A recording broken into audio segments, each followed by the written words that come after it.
Welcome back. What's going on, y'all? It's your boy Jerkins right here on WBT 90.1 FM, The Beat, with none other than Miss Tyra Loud Edwards, the candidate for Loud in the building. That's what I'm talking about, man. Candidate for City Commission District 1 seat. Election day is on a Tuesday, right? Yeah, on the 20th, but you can early vote now. Early voting started on March 10th. Okay, how and you do it that? ends on March 17th. You know, the Cone Park. You can go to Cone Park Supervisor of Elections office on Main Street, and you can go to the Millhopper Branch Library. Nice. Okay. And vote. Nice. Vote.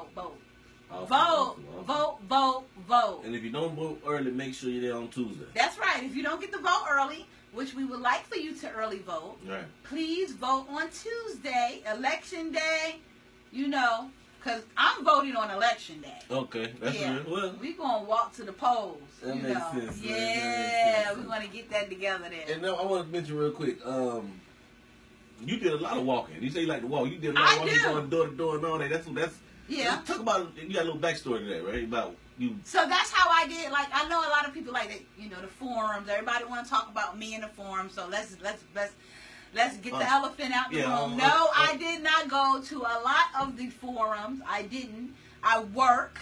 My life mirrors other people. I have a full-time job and I work. Yeah. And I can't tell my boss, look, I'm going to a forum. Makes sense. Right? So I couldn't do that. And I wouldn't want to do that because I still need to keep a place to stay.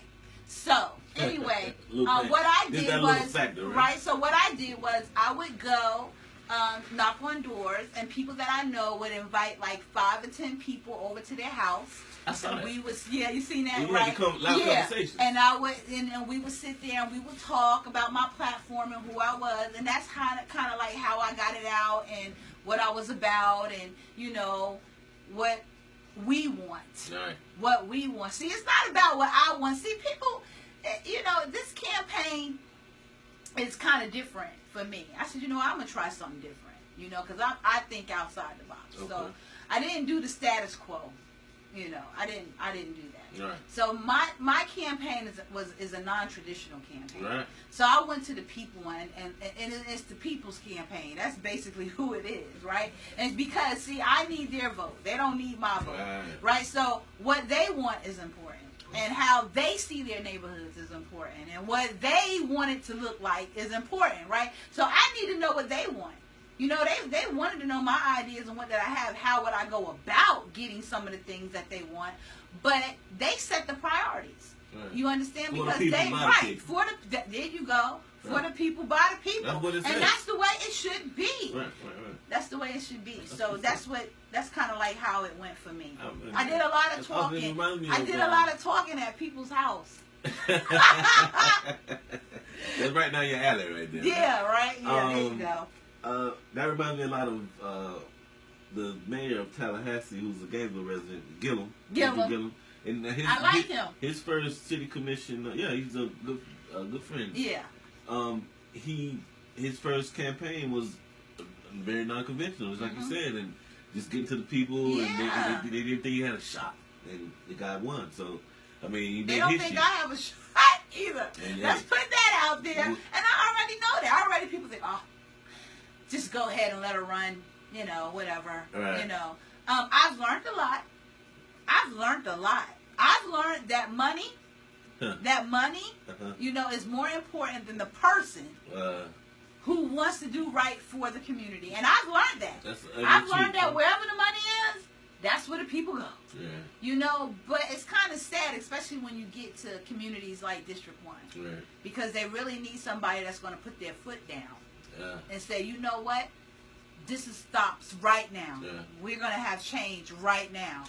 So, but whoever gets elected, I hope that things will change. I think this election set a different tone.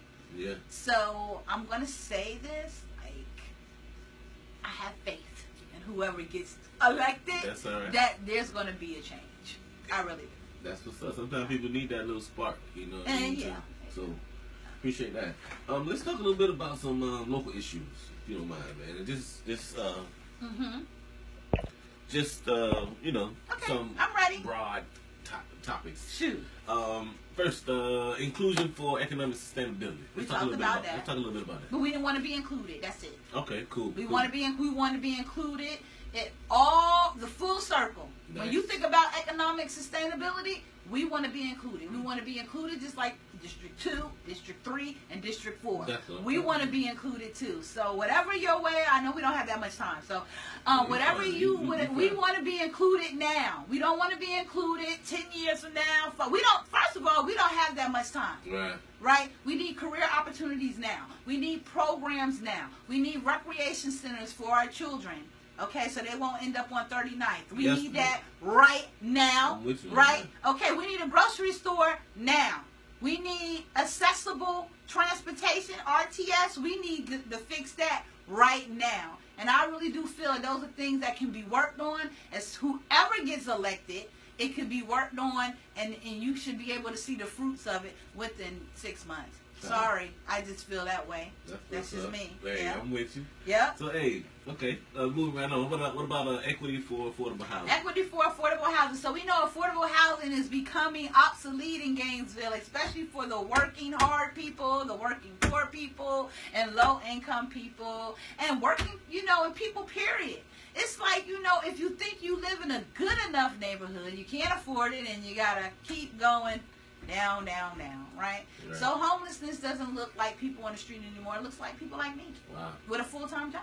Yeah. I've been homeless before with a full-time job. Wow.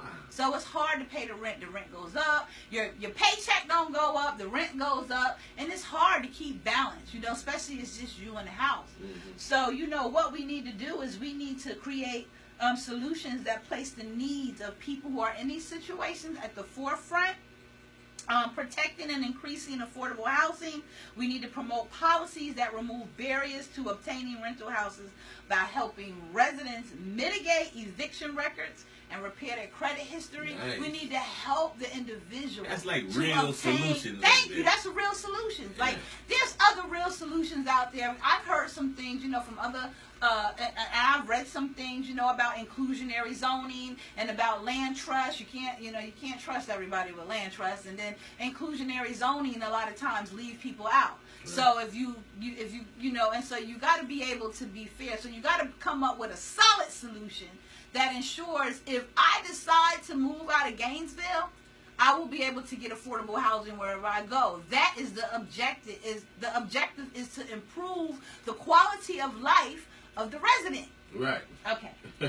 You would think so, right? You would think so. Right. All right. And lastly, I know you really want to talk about this. Justice for all. What can we do to fix that? Because that's a major issue. Yes, here it is, especially in District 1 and another part of the Gainesville. But I'm running for District 1. So, yes, ma'am. We want the police to be more engaged in our communities. Period. We want the police not to only come out when it's time to police.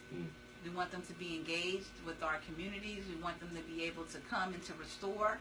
We want them to be a part of the solutions. We need them to be proactive instead of reactive. Nice. There's a lot of things that's going on in District 1 when we talk about policing. But with Gainesville being like we just said, Gainesville has one of the largest gaps of income inequality, and District 1 directly reflects that inequality. So what's some things going on over there. Yes, ma'am. So not everything is like cut and clear. The police we want our law enforcement to be a part of the solution. So maybe have somebody guide people to mental health resources, which I know they do. Yeah. I've seen them do that. We have some good officers out here now. Absolutely. I know they do. But let's do some things. Have barbecues every once in a while. Have ice cream sessions. Have a citizens advisory board made up of the citizens that live in the community. Yeah. You know what I'm saying? I mentioned something on the line one time. I was just like, yeah, we should have this. We should have a chief's advisory board, a youth advisory board, where it's just the police chief and his youth, and they trying to come together and figure out solutions to make things together. I'm going to tell you something about living in communities like that. When your relationship with the police isn't right, or it's kind of wishy-washy a little bit, the whole community ain't right. Police is a main force in the community, and we want to be able to feel like we are a family with them, to know that they're coming to serve and protect. When they need to arrest, when it's time Right. You know, but come on out, get out your car. Yeah. Walk around the neighborhood a little bit. Hey, how you doing today? Right. How you doing today, Tyra? I'm all right. You know, we need to see your presence, so then maybe a lot of things wouldn't go on in the neighborhood. You understand what I'm saying? If your presence is always there, just you being a part of the community. Right. That's it's like it ended up being like they're just occupying some foreign land because we don't even know. Right. I mean, like you said, a lot of the police from back in the day used to be from the neighborhood. Right, and so we need more of that. They knew all the little, they knew, you know, so we need more of that. Hiring, can we, you know, start to show these youngsters, there's nothing wrong with being a police, you know, kind of groom them a little bit. Right. So, you know, 10, 15 years from now, they the police, and they know the people in their community, they grew up in there, they're invested. If we have more policemen that were invested, you know, in the neighborhoods, you know, and really cared, you know, about the neighborhoods. I'm not saying that the police don't care, but I mean, some people who are invested, because when you're invested, you know, you feel different. That, you know, the tone would be different between the residents and the police, and that's all we need. And I think that's so brilliant because, like you said, if I'm a young kid and all I'd see when I see the police are them coming to, you know, arrest or that's why all the kids are scared of them. I don't like the police. Yeah, imaging is like, so. Why you don't like the police? Right. Because they gonna come. Because all they see is you coming to arrest their daddy, to arrest their mama, getting the friends outside. All the time they see you is something negative. Right. You know, not blaming it all on the police because it's not all their fault. But if that's all they see, that's all that connects with them in their mind. Right. You know, I don't like the police because they're going to come and lock me up. Or how many times have you heard people, I've heard parents, you better be good if I call the police on you. Right. You know, no. The police should be a positive motivation. Right. They are there to protect and serve and help our community. They're a resource. They're there for us. You know, they're going to do their job, you know, but at the same time, you know, they shouldn't be used as a threat. And we shouldn't think of them as being a threat. Right, they're not a discipline tool. Yeah, and I believe that if that relationship changes, everything changes. I think that's why you're right. Imagery is so important. Yes. That's why like movies like Black Panther and all that is so important. Isn't that important? We need to show our kids positivity, and like you say, we need to shy away from the negative. All right, like you said, we winding down. We got about 6 more minutes, but I want to give you that last 6 minutes or whatever, how long you want. So just some final thoughts on what you want to tell the people, for any undecided voters out there. If you want to say what you want to say, something that you really want to tell them, you got the floor. I just want District 1 to rise and rebuild. I want to rejuvenate our neighborhood, support our neighbors, and we just want to bring out a rebirth of District 1. If you want your own business, if you want to see our community come up, build up, and come out, then vote for me. That's what I'm talking about. That's it, bottom line. Hey, that's real, man. Hey, Tyra, Loud, it's always a pleasure. I really appreciate you coming by. It's always a pleasure. Like, you know you got to have me back on here now. My new CD coming out. No, I'm just kidding. I wouldn't be surprised, man. I'm not going to do that, but I am going. My daughter asked me if she could have Loud Magazine.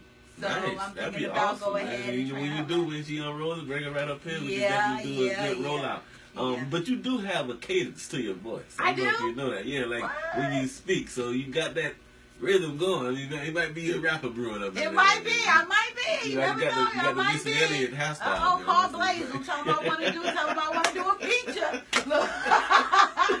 Oh, man. Hey, y'all, don't go nowhere. Keep it like right here. WMBT 90.1 FM. The Beat. Got Tyra Loud in the building, y'all. Don't forget to vote on Tuesday, too. That's right. Tuesday. Vote. Oh, man. Thank you. No, that's it's always a pleasure. Man. You know that, right? Yeah, I appreciate you coming. I really do. And good luck on the campaign. I thought, you know what, when you said Gillum, I was trying to think of who else they thought was going to lose and they won, and it was Gillum. Barack Obama, too. Remember Barack Obama? He did a grassroots campaign, and he ran and he won. Isaiah Mentor on here saying,